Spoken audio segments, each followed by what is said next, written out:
Good morning, everybody. Pastor Stitch, Narrow Path Christian Church, BC, Bay City, Michigan. Welcome to the Biker Devotional.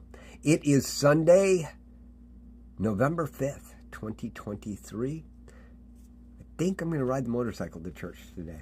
We'll see. Depends on how things go after I get done with this. It looks like it's going to be a beautiful day. Good morning, Rhonda. Good morning, Random. Rhonda, I miss you. Just so you know, I'm glad you're coming home tonight. Rhonda is my wife. She has been babysitting her dad's dogs this weekend, and so hasn't been home. And I've been a bachelor, and yeah, I don't like it. I've been married long enough that I don't want to be a bachelor ever again. So I really appreciate you, Rhonda, and thank you for that. Random, love you, brother. Glad you're here. All of you that catch this later, appreciate all of you. Today we're going to look at Proverbs chapter 5, and I think I'm going to start somewhere around verse 7. Now, Solomon's having a conversation with his sons, and he's saying, pay attention to me. Listen closely to what I have to say. Stay away from those that turn you away from what's right.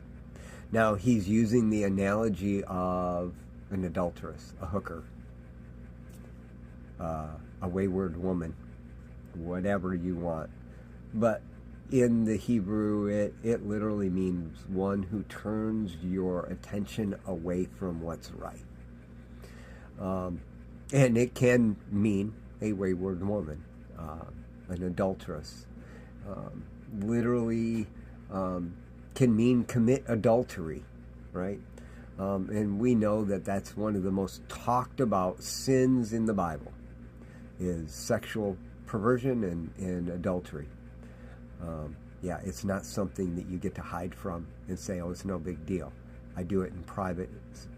If you're looking at porn, guys, gals, if you're spending time fantasizing about someone other than the person you're married to, and if you're not married, then you shouldn't be fantasizing about a woman or a man, because that's talked about a lot in the Bible. But let's get into it, because I wasn't planning on going there, so apparently somebody needed to hear that. So, Proverbs chapter 5, verse 7. So, my son, listen to me and do not turn away from the words of my mouth. Keep your way far from her, far from the person that turns your attention. Don't go near the door of her house. Otherwise you will give up your vitality to others, your years to someone cruel. Strangers will drain your resources, and your earnings will end up in foreigners' houses. At the end of your life you will lament when your physical body has been consumed, and will say, how I hated discipline and how my heart despised correction. I didn't obey my teachers or listen closely to my mentors. I am on the verge of complete ruin before the entire community. See, here it is, guys. When we allow ourselves to be turned aside, it's really hard to come back. And I can tell you, I know, because I've been on that journey back for a really long time. Is it bad for me to share my weaknesses with you? Does that give you discouragement and think, well, you know, if Pastor Stitch can't get it together, then I guess I'm okay? If that's the way you're reading my weakness when I share with you, then you're a fool. What I'm sharing with you is my journey. And I'm asking you to follow me as I follow Christ, just like Paul did. I don't have it all together, but this I do know. I strive for the future. Yeah, I'm stealing Paul's words because they're so powerful to me. Because I have been that man who was steered away, broken and despised, even my physical body broken down. You know, when you're so distant from God, even having your physical limitations break you down, can keep you broken down, right? It's just a fact.